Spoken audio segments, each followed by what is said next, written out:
Laura Ingraham seems to be a punching bag for the left and for the media. She's a host on Fox, does the 10 p.m. show, gets wonderful ratings. She's a radio host. She worked in the Reagan administration. She clerked for Justice Scalia. The efforts by the left to paint her as something she is not is an old Soviet trick. They go after Hannity, then they'll go after Carlson, then they go after Ingraham. But I want to address this. I want to show you how this works. This is the Huffington Post, which is a left-wing website rag, if you will. Here's the headline. Laura Ingraham distances herself from racist freak who agreed with her rant. Fox News host Laura Ingraham defended her controversial anti-immigrant comments on Thursday and disavowed the white nationalist and one racist freak who endorsed those remarks.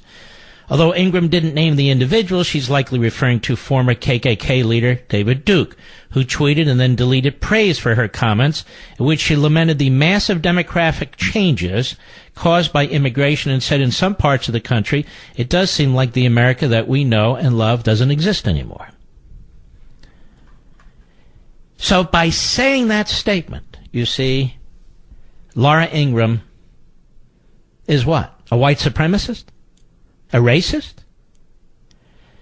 And because a couple of nut jobs agree with her, then that means she is one of them? And this, of course, comes from our free press.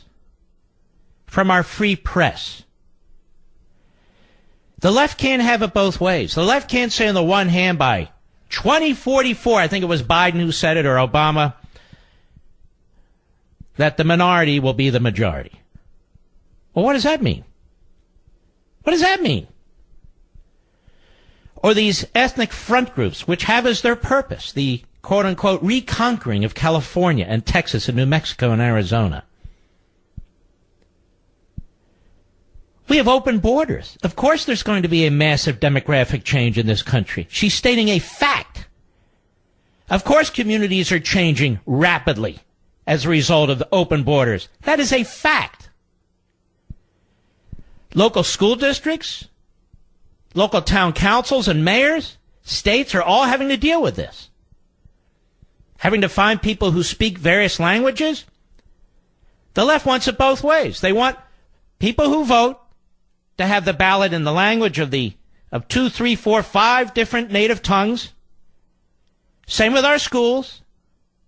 And then Laura Ingraham points out the obvious, and she must be a white supremacist of the sort of David Duke and the KKK.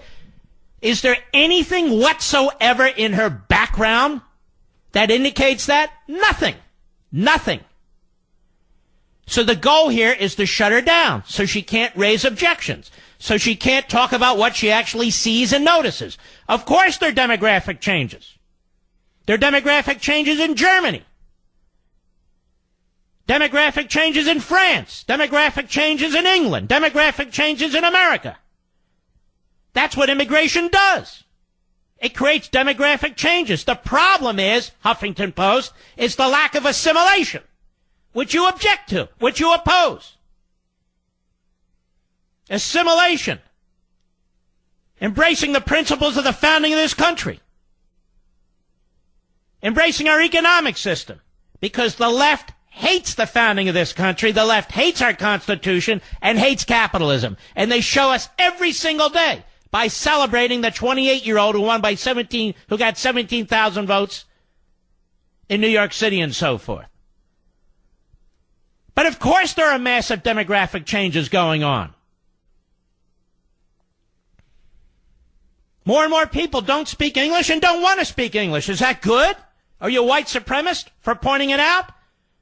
There are black people who point this out. There are Latinos who point this out. There are Asians who point it out. People of all backgrounds who point it out. You can't be a melting pot if you have 2, 3, 4, 5 different languages. I'm not talking about second languages. I'm talking about your primary language. And so this effort underway to try and intimidate her. So she has to watch every syllable that comes out of her mouth. And then you have fools like S.E. Cupp, who is sold out to the left-wing kooks over there at CNN. To many, that sounded racist, Cupp wrote for CNN. That's because it is. You're a disgrace. You're a clown, Cupp. A clown. To say that Ingraham sounds like a racist. And you know she's not, and you know she doesn't. Appalling. Absolutely appalling.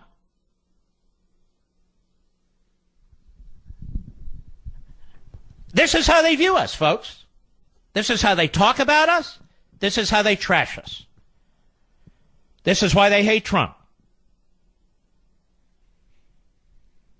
And they want to show you, you see, that they're better than Laura Ingraham. They're better than everybody out there. They're better than all of us. Because they don't think this way. They don't speak this way. So we must be racists for noticing the obvious, for wanting to secure our borders, for wanting to have immigration laws, for wanting assimilation, because we love our culture. We love we love our system. And people are fleeing their cultures and fleeing their systems, and they ought to assimilate into this country. This isn't new. This is as old as the country. You have to show allegiance to the country.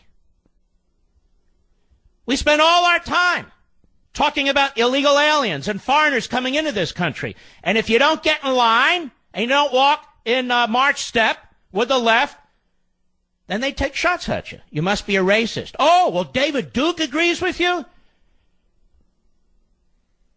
David Duke agrees with you.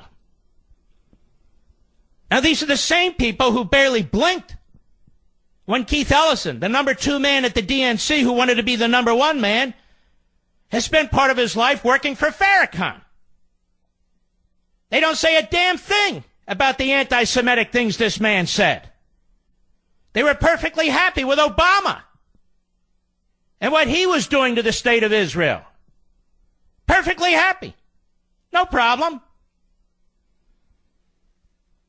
And I could go on and on and on with the Democrats and the left. So you try and paint this woman as something you know she's not, to try and shut her down, to try and get her fired. She wants the borders secured, so do we. Only legal immigration, and limit it. And we're not talking about the race of somebody. We're not talking about the background of somebody, unless, of course, they're criminals. We want law-abiding people coming into this country the right way, who want to be here, not to make $2, because they want to be Americans. We have so many people coming so fast into this country, legally and illegally, assimilation is almost impossible. And then we have the forces on the left that don't want assimilation. They want as many people, even born in America, as stupid and reliant on government as possible.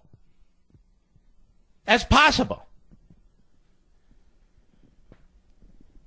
It's just appalling seeing what they do to people. You hang in there, Laura. You got an army of millions behind you. We're not going to allow these statists with their tyrannical techniques and their totalitarian mindsets to shut us up. You didn't say anything wrong. You didn't say anything racist. And you shouldn't be intimidated either. We're not racists. Not in the least. We believe in freedom for everybody. That's why we support capitalism. That's why we support the Constitution. That's why we support the franchise, the legitimate franchise for legitimate voters. We're the ones who stand for individualism and freedom in a colorblind society, not you, S.E. Cupp. It's with the S.E. What the hell does that stand for anyway? Stupid? I'll be right back.